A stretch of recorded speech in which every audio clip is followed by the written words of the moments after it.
Hey guys, welcome back to Olympic Foil. Today I'm here again with Jake Hurst, the one and only fencer for Great Britain, fencing commentator, pundit, etc. And we are going to be doing a review of some of the notable moments of the Olympics. Yeah, it was a crazy Olympics. This kind of goes as a review of our two prediction videos. See how well we predicted everything. And it's been highly requested as a video. That's right, yeah. So thanks for coming back again. And without further ado, yeah, let's get into it. Yeah, I mean we can kind of start off by saying who won. So we'll start with individual foil. Cheung defended his title. He beat Felipe Maki in the final, 15-14, and third place went to Nick Itkin, with a sad fourth place for Kazuki Imura. Cheung is now the first fencer since I think 1956 to defend an Olympic men's foil title. So super impressive. We were kind of expecting him to win, but neither of us put in the predictions that Cheung would win. Actually, I said that he would win. Oh, he did. Okay. Yeah. Say that back then. So one of us predicted the competition right. And you said he would make it good and far as well. I did have him getting a medal, but the final four was quite accurate between the two. The final four was pretty. We'll get to how good we were, but yeah, I'm happy with my picks. I still stand by my picks. It was an amazing competition. The level of fencing was so high. The venue was amazing. Overall, just super happy with how the Olympics turned out. A massive boost of confidence for the sport and just the popularity of fencing in general. Yeah, I wasn't there, but the pictures look incredible. The venue looks like it was unbelievable. Yeah. Yeah, so we can kind of start with the first, just like we did the past video, we can start with the first quarter. This one, there was only one upset that we got wrong. So the 64 we got correct, Rosas beats Skembury. All the 64s, I think we all predicted right, unless you probably had Shikine beating Pauty. Yeah, I threw in a few disagreement ones with you, yeah. But Pauty made it through, yeah. Yeah, nothing too notable about the 64s. More formalities than anything else. So then going down to the second quarter, super disappointed by the first 64 that we had of Joachim and Chen. We knew that Chen was just the stronger fencer, but 15-13, it was pretty close. I was in the stands screaming for Philippe to hold on at 13-13, but it wasn't to be. We both did predict that Chen would win, and same for Daniel Gu. Not very surprising there. And I was still 4 for 4 on round of 32s. Very good. Lefort beats Cheung, Garrick beats Highway, Mo beats Holdo, and Kalong beats Daniel Gu.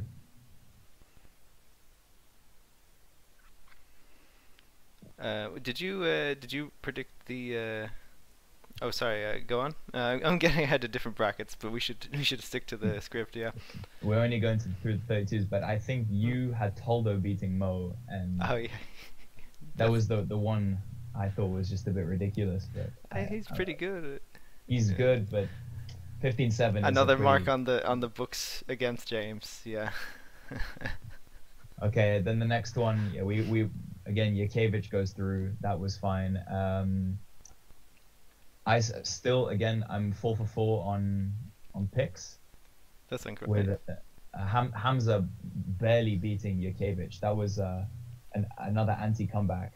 Hamza was pretty comfortably ahead, but Yakiewicz gave us hope that we could probably get a pretty early upset. He had a really beautiful reverse preem as his 14th hit. Pretty confident, but just lost it in a middle call. And Carlos Yavador got through Teguha a bit closer than he would have wanted, but otherwise nothing too surprising. with Maki and Matsuyama making it through. And then the final 32s, I went 3. That was the first match where I got something wrong. Dosa losing to Tolba 15-14. Wow, yeah, what a match. We both didn't really expect it. Tolba had a really fun celebration at the end.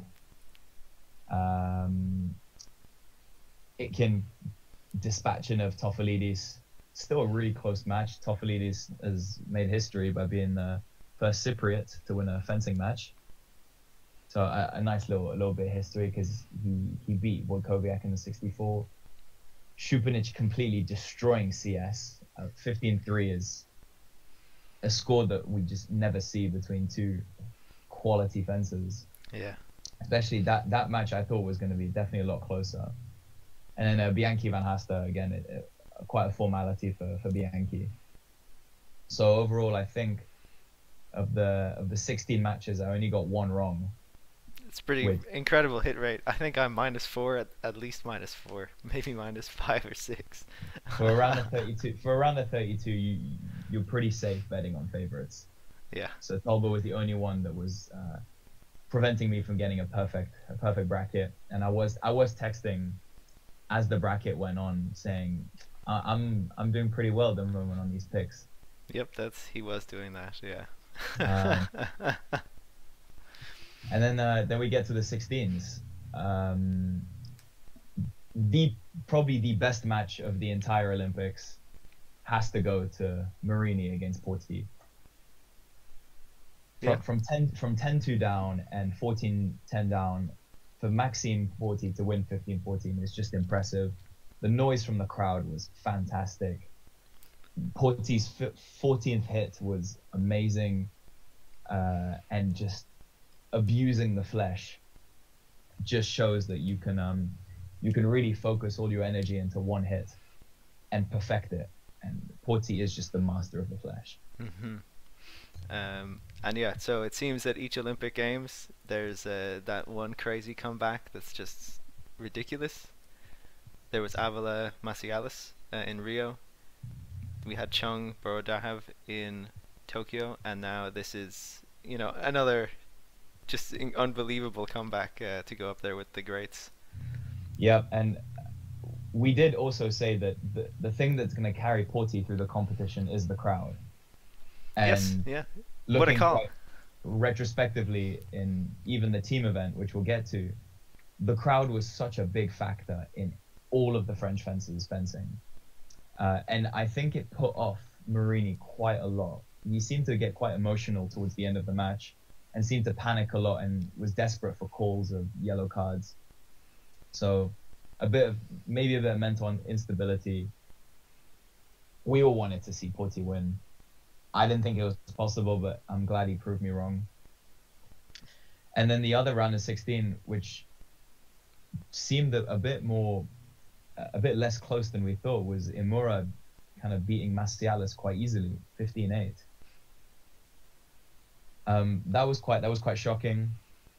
I knew that Imura was going to beat him, but I thought it would be a bit closer than that. I didn't get to see the whole match, but I think it speaks to the level of Imura and how quickly he's been progressing through the ranks as such a young gun.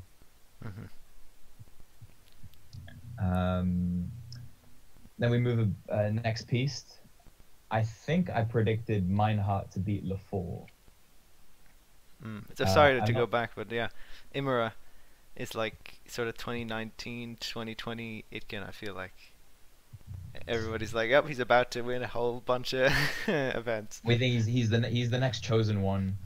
It's kind of almost the curse of being a junior world champion. Is there's a lot of expectation being put on you, and Itkin has pulled through with the expectations, and so is Imura. So it might not necessarily be too much of a burden on his shoulders, and he seems to be handling it quite well. He's top 16 in the world. He's now world number 5. So he's got plenty of time to just relax on the circuit and just build momentum. Collect silverware. Exactly. Now all he has to do is just step on that podium. All right, so moving on, Lefort Meinhardt was a pretty big match. Obviously, the crowd got involved a lot. 15-10 was the final score.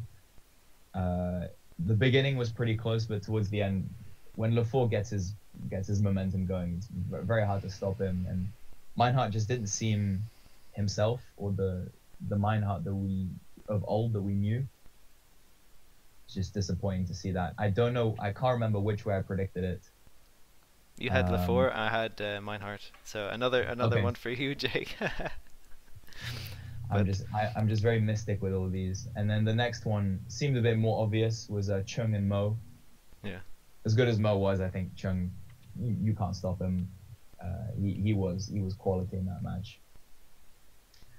And then one row down, Hamza Yavador. So I think I had Hamza for this one. Hamza just seemed a bit shaky in the match, still pulling through. Yavador, to me, even watching him at the European Zonal qualifier, just seems to be slightly too passive, and can lack a tiny bit of aggression. So, Hamza.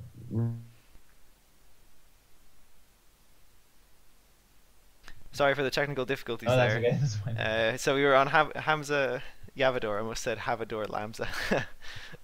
Yeah. Yeah. So not surprising for Hamza to get through. And then Maki Matsuyama was the big shock that I got wrong. I didn't expect Maki to be that good. And Matsuyama had a really poor start. I think he went like 8-1 down, or a big score down. Tried to claw back in the end, but it wasn't enough. There were a few so close, yeah. Yeah, a few reffing decisions I didn't agree with, but the reffing decisions just seem to be a theme of the day. When it's the Olympics, there seems to be a new rule set. I don't know what gets told in the referee briefings. But yeah, some things seemed a bit weird with the reffing, but it benefited and then it hurt Maki. Not trying to foreshadow anything.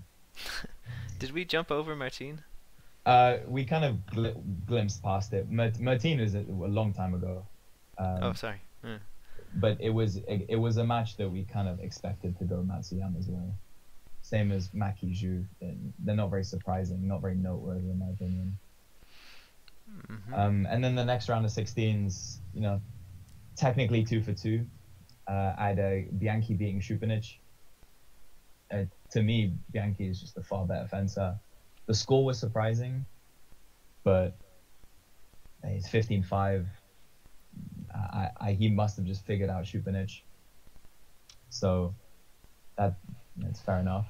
Yeah, and then obviously we didn't have Tolba in the quarterfinals, but I would still back Itkin no matter what to make a quarterfinal.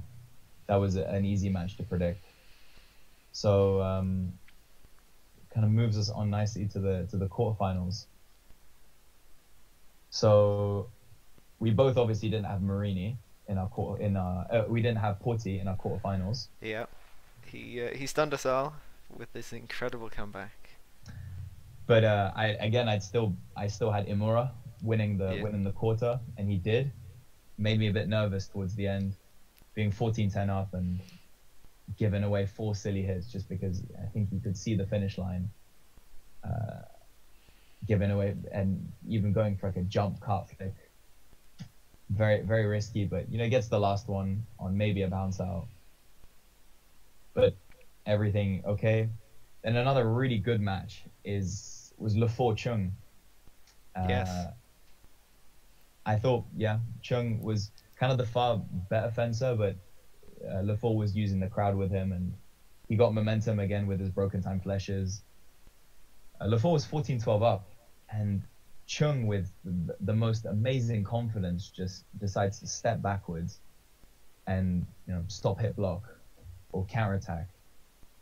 When a normal fencer would probably think that was just a bit of a silly moment, but he timed it really well. The risk paid off, Jesus, that was an amazing match. Yeah. It was pretty intense. So Cheung in the semis, that was me 2 for 2, and then Hamza Maki. I didn't get to watch a lot of Hamza Maki, but by what I was hearing, it was not even close. Maki apparently just dominated the whole time, probably because Hamza wasn't looking too good against Yavador.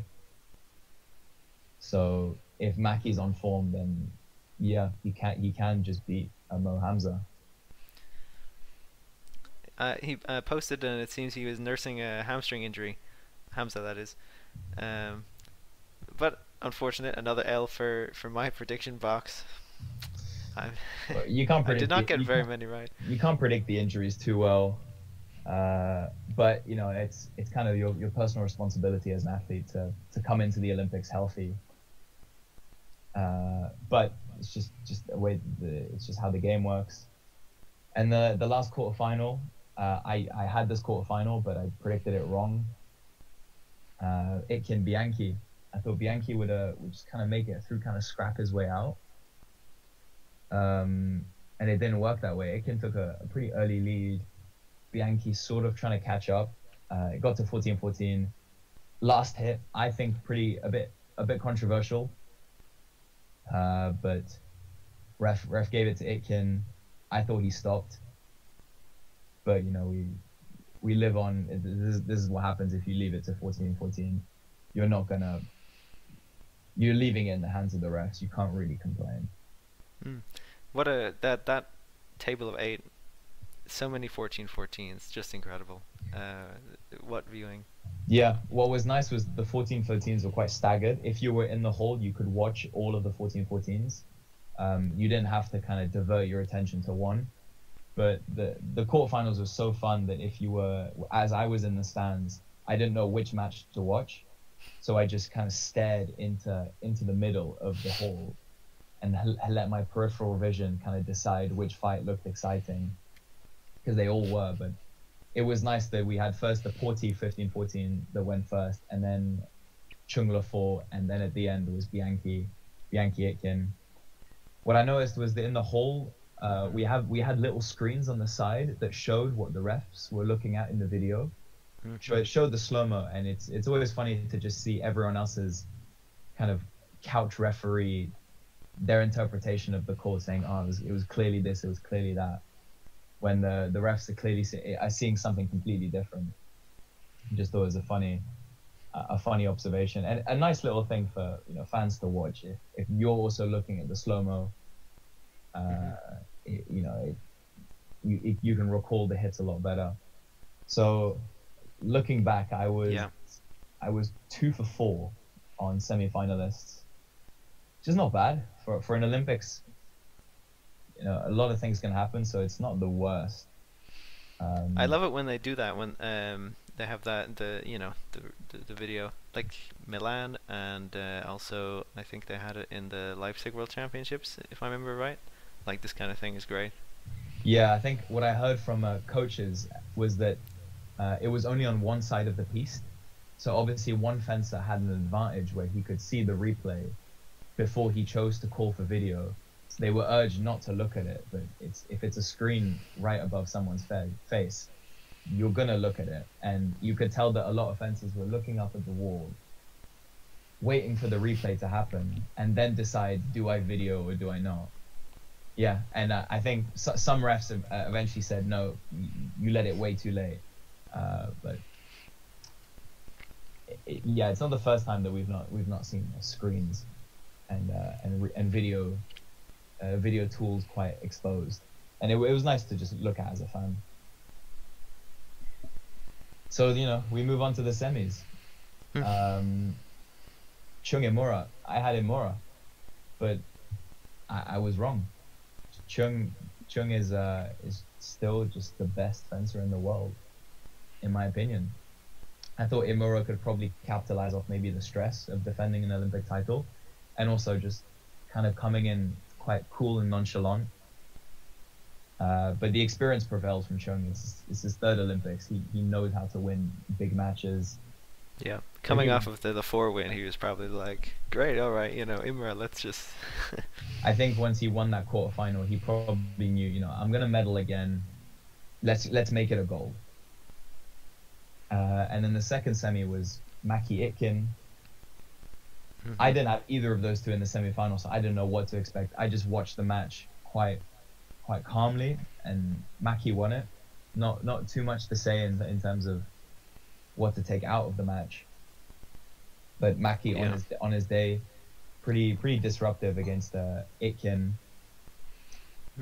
Itkin couldn't seem to find a way in defensively. No, but we have to always remember that there's still two quality fencers. And this is when the bronze medal match came in, where I did not expect Imura to be having to fence Itkin, so I had a few doubts over who to pick, but obviously Itkin prevailed. Imura gave a really good account of himself. Again, maybe the lack of experience at high level is just what Imura needs. But Itkin wins 15-12, gets a bronze medal. It's his third medal in a row at a major championship, a major world championship. So I think first American to do that. Yeah. First men's foil individual medal since Macialis. Well, yeah, it's not really a medal of reference if your teammate did it 8 years ago, but still, it's a men's foil. It's a men's foil medal. It's more. I'm more noting that it's a little surprising, actually. A lot of people that I spoke to had Itkin winning the tournament, which was not a crazy pick. Yeah, I had him in second personally. Yeah, he's really good. It wasn't a ridiculous pick. He looks good, on form, same as all these fencers, but Itkin just slightly a bit more in form. Yeah, so he gets the bronze, and then the final, which I think everyone wanted to hear our takes about. The probably the longest final I've ever seen. It took forever. They just seemed to trade hits constantly. Cheung had a really nice attack, super cool and composed defense. Maki with a really nice six flicks to shoulder. Yeah. It was a really nice bout, and then it got to 14-12 for Maki. And something seemed to flip in Cheung's head, where he doubled his speed, he doubled his aggression, and he got really nice, first intention. I think he did a feint cut over or feint coupe. Really nice technical work at the end of an Olympic Games when you're quite mentally exhausted. To keep that mental lucidity was very impressive. And then 14-14. The thing that stirred up the entire foil and probably fencing community, whose hits were they? It seems like everyone has an opinion over whose hits they were. There were 3 hits in total. There was 2 that were called abstain or simultaneous. I'm not too sure. And then the final one went to Cheung. To me, the final one was clear. It was the clearest of the 3. But the first one that wasn't called was Maki's, and the second one was Cheung's. I'm not going to spend hours debating the reasons why I give what I gave, but because everyone seems to be very opinionated on this, particularly Italians. So I don't really want to say no, because it's not black and white. We saw both 2 statements from Cheung and Maki afterwards, saying, listen, if it's in the hands of the refs, you have to trust them. It's just how the game goes. It's not the first time that these guys have gone 15-14 and lost or won on a slightly controversial hit. I commend the refs for having the balls to call abstain. It's a tough thing to say. Listen, I don't know. We can't finish these Olympics on a 50-50 touch. So I'm sure they waited for something a bit more certain. If you look at it in real time, it might seem one way more than the other, but the more you look at the replay, I think you get paralysis by analysis. You just forget what priority is and what fencing is about. So I'm happy that they didn't call it. A few comments, a few choice words from Cerioni and the Italian Federation afterwards, I didn't really appreciate. But Mackie seemed to be quite humble in defeat. So I commend him for that. It's not easy losing an Olympic final 15-14. But he seemed to handle it well. Probably because he knew he had the teams the week after, whereas Cheung didn't have the team. So this is obviously his only opportunity at a goal. Yeah, Cheung's Mackie's statement was very great. I thought, well written and struck nice notes. Yeah, we were the jokes that came afterwards with Pizza Hut in Hong Kong were pretty funny to watch. It's nice to kind of see that that's the reach that Cheung has over Hong Kong. That Pizza Hut, even Pizza Hut, are willing to kind of throw a bit of banter in all this. It was all in good spirit, I'm sure. Yes, certainly. So yeah, that was. Yeah, I didn't mind it either. No, it's everything seemed to kind of die down, and we all relaxed. We look from the outside, and you see, Cheung is now a double Olympic champion. You see the impact he's going to have on fencing in Hong Kong. It's a good way to end. We didn't want the final to end on a bad note. Not that we didn't want Mackie to win, to an extent, but it felt like Cheung winning was kind of a win for fencing. That's I can see that. So overall, I didn't get many towards the end of the competition, the picks seemed to fall off. But I did bet on Cheung. I had 3 bets that I had. Overall, I made a bit of money. Always nice to bet on fencing. I wish we could do this all year round. For every event. Yeah. But Cheung was a 5-1 price, which to me is ridiculous. That you're pricing your current Olympic champion so highly, and as in the odds were just ridiculously high. I took it. I had Cheung, Imura, and Bianchi. I put a tenner on each. Came out with a nice £20 profit. Felt good about my day. Mm-hmm. And left the Grand Palais with a nice smile on my face. Yeah, with a smile on your face. Very good. Despite the tragic defeat of Lebanon and Cyprus, which were good matches in fairness. Yeah, it's nice. It's just nice to see representation in general. Nice to see Toffolides also being recognized as a pretty iconic athlete for Cyprus now. So again, just an amazing testament to the reach that our sport has. Super proud of Toffolides. Got to speak to him afterwards, and you're just a general inspiration for fencers from smaller nations. Yeah. So teams. Yes. Moving on to teams. Teams. We had a bit more planning on that, but it seemed to again be a bit more expected because there's only 8 teams. It's teams, yeah. I think I went over how many matches were there? There were 4, 6. There were 8 matches, and I got 7 of them right. Because this is what I do. I predict things. I call them right. Wow, he's the GOAT. He's the greatest. The easiest pick of them all was Japan, Canada. Not even close. I think it was 45-22 or something. Yeah, that was pretty evident on my side. No one seemed to disagree with me. Italy had a really tough match against Poland. Poland had an early lead. And I remember thinking, oh my God, could this probably be the big upset that we see? Even in the middle, they were tied up. Yeah, exactly. I think it only came down to the penultimate leg when Wojkowiak got subbed off for Żonkowski. Thought it was Wojkowiak hadn't been fencing well for the whole Olympics. It sort of made sense.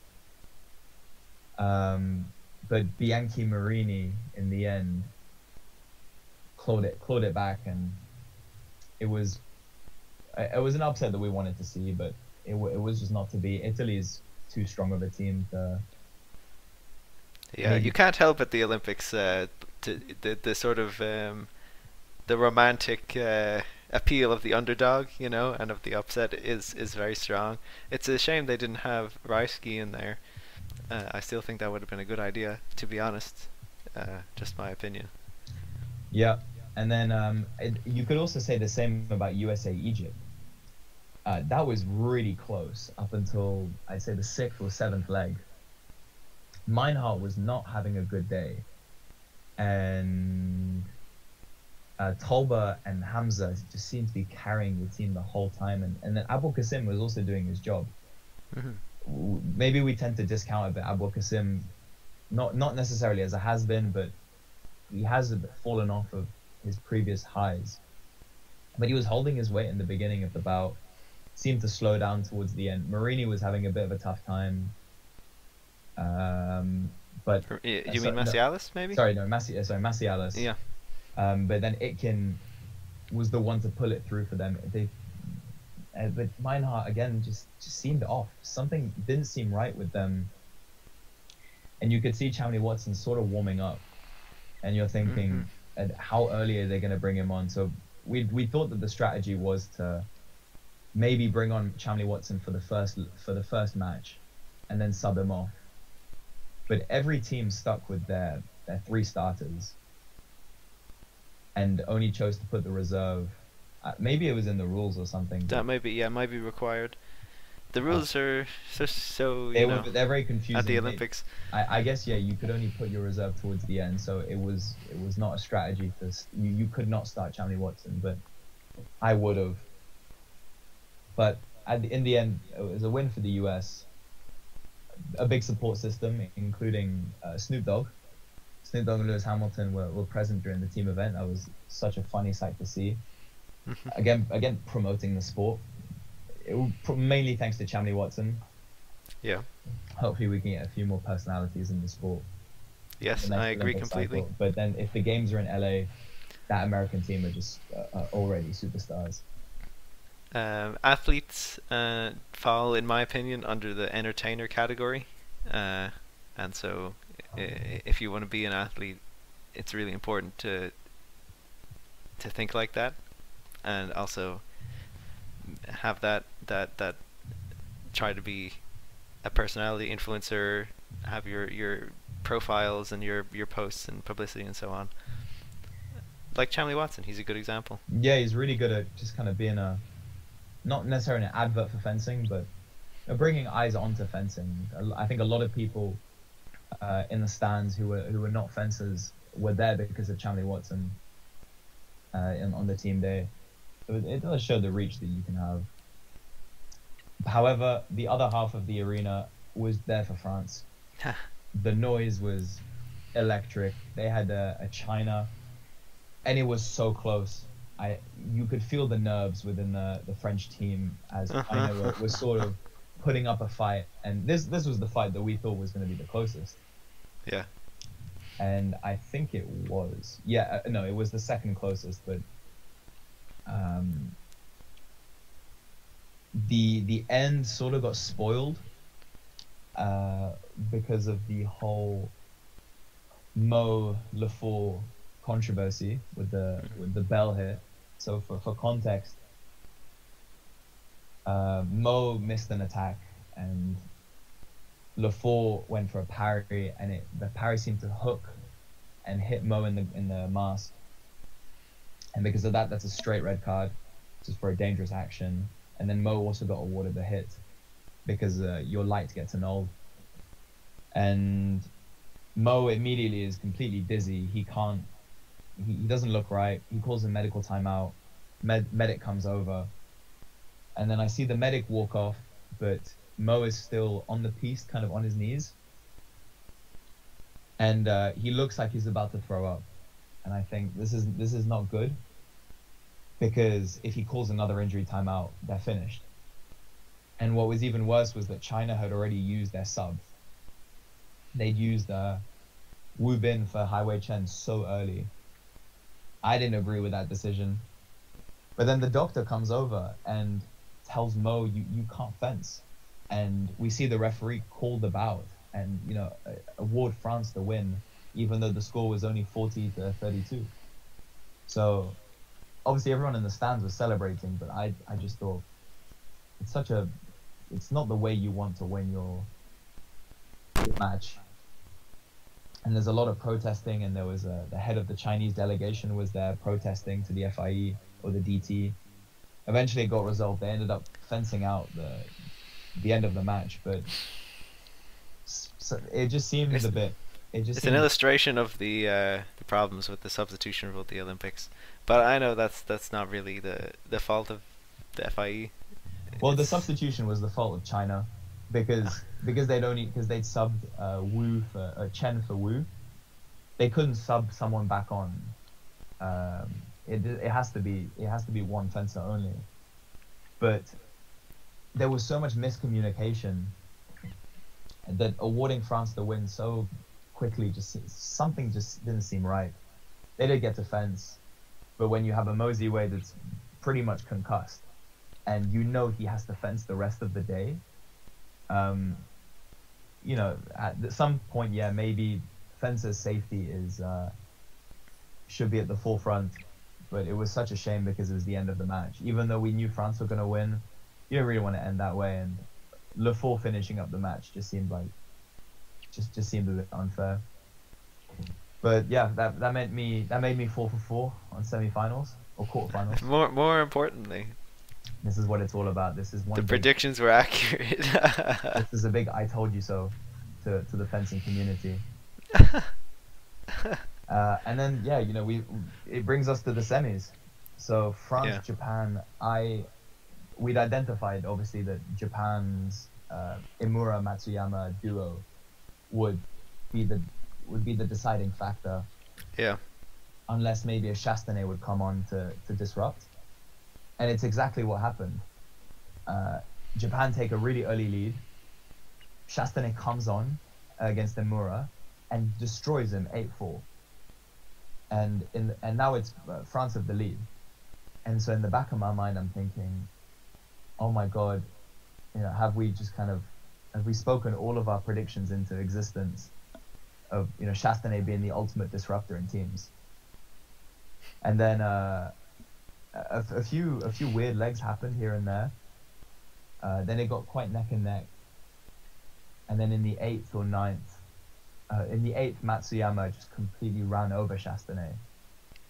And by the 9th, it was a bit too late for Le Fort to fence Shikine. I didn't expect Shikine to be anchor for Japan. They'd obviously been prepping for something. But it was quite a bold pick from Lepeshu to put Shikine as the anchor. Particularly because we'd expected Matsuyama to finish, or even Imura to finish. So yeah, that was calculated move. From that was unexpected. Lepeshu, apologies.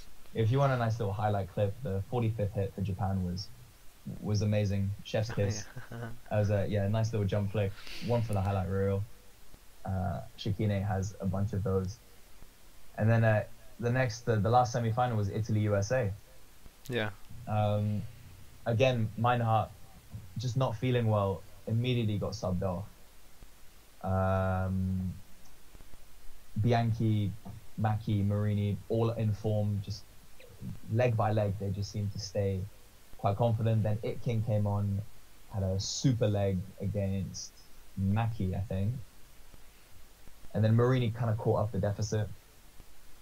But the main issue was Chamley Watson. Chamley Watson was just kept losing legs at crucial times when you're a sub. If you're winning, maybe the strategy is to hold. And he just didn't hold, he started to chase. And you could see that it just became a detriment, particularly because Meinhardt was occupying the 8th leg. So pretty high up on the bout order, a pretty important position. So he had a lot of responsibility. I don't think he capitalized off of it really well, but the Italians did. They get through it to somewhat more comfortable towards the end. It was very close in the middle of the bout, but again, Italy win. To me, a bit more of a cohesive unit. Very, very much they rely on emotions, and when the emotions are running pretty in their favor, it just everything seems to be a bit more cohesive. However, when it's not working out and they implode, it's more to their detriment. But that match, the emotions were their best friend. So it's set up as I thought was a bronze medal match of USA France and a gold medal match of Japan Italy. As you predicted, yes. As always.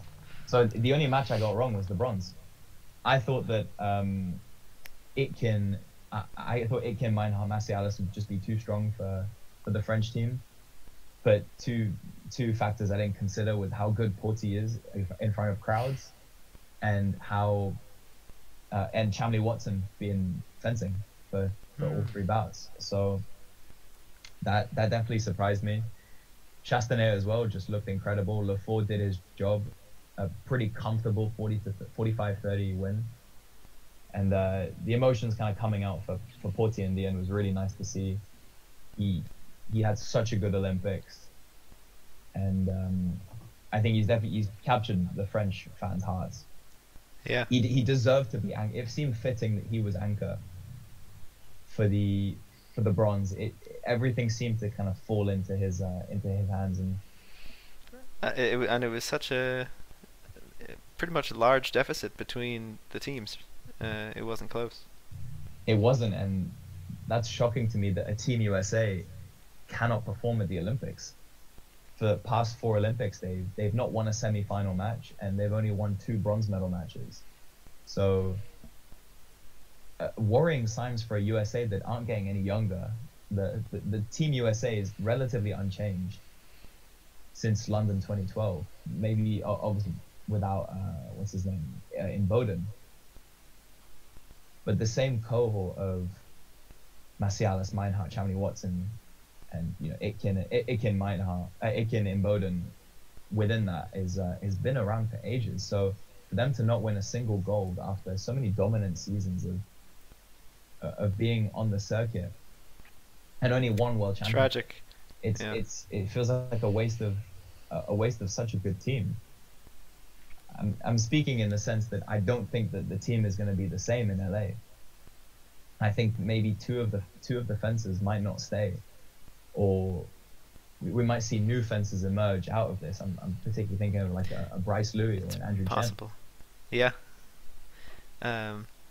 Itkin and Chamley Watson have both said that they intend to stick around for LA.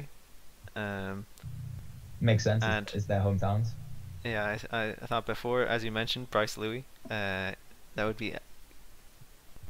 make it a three-man team from LAIFC, which would be a nice story. I like that. But there are potentially other contenders like Chase Emmer and Andrew Chen. Yeah, like you said. Yeah. And then of course Meinhardt. He could go. Meinhardt could go. Massialis number 6 might tempt him. Yeah, something like a 6 Olympics would be crazy, but can he hold on much longer? Does he want to go to medical school? We don't know, but that's his personal problems. No retirement announcements until they are official. Exactly. That's the rule. They said they'd wait until after the Olympics to decide. So yeah, there's a lot of young contenders. I'm sure they'll be able to stay strong. Yeah, and then France just have like a huge depth of fencers that they can pick out from. If I think Martin might not stay in the team, maybe he retires, but you got a bunch of fencers like Savin, Madère,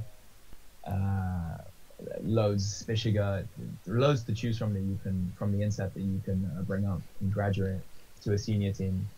Loisel, you're not too spoiled for choice. No, you are spoiled for choice. Yeah.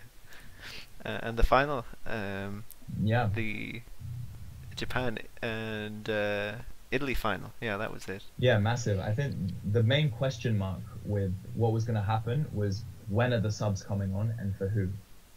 And this Olympics has really been Mackie's Olympics. Devastating in the individual, silver medal, and then also just really contributing to the Italian team, making their way pretty solidly through to the final. Huge props to him. Yeah, I don't think he's gonna probably see it as a failure. He's still a double Olympic medalist, so he shouldn't be really disappointed. But the one surprising thing was Imura anchoring. And Imura anchoring, I think, was because Lepeshu saw that Marini was anchoring for Italy. And we also said that the Imura-Marini match was way too one-sided. Not good for Marini, yeah. So I think there was a bit of gamesmanship going on, playing around with the order. And you got an Imura that's also in form, so it's not a risk to necessarily. Lepeshu, the crafty old fox. So then we thought, who is Falcone and Nagano going to come on for? We knew that they eventually came on, and it was very close up until around the 7th leg, and then we saw the team cards come in, and we knew that Nagano and Falcone were going to fence each other in the 8th leg. Yeah, so interesting. And we thought this could be a turning point for Italy. Completely looking past Nagano, who produced one of the best legs I've ever seen in an Olympics. It might not have been the prettiest, but 5-0 against Alessio Falcone is such an achievement, particularly after having just not fenced at all. We're not seen of Nagano at all this Olympics. So he came in, did his job, a +5 overall in the teams, no hits conceded. And it sealed the fate. By then, it's too late. If you lose 5-0 in the 8th, it's too late. The score was something like 40-34. By then, there is so little you can do against Imura. Yeah, that's I love the sort of one appearance clinch for medaling. It's again a nice story, a lot like Andre Vessels in 2012. Come in for one leg, do your job, and then go out to applause. These fencers have probably been told this already, that if you're the reserve on the team, you're probably only coming on for one leg, and it's going to be in the final. So you better be ready. And Nagano was that guy. It's disappointing to see Falcone kind of bomb out the Olympics that way, but that's just kind of what happens. Nagano with the most strange fencing style ever, but it's so efficient. So props to him. And final leg, Imura Marini.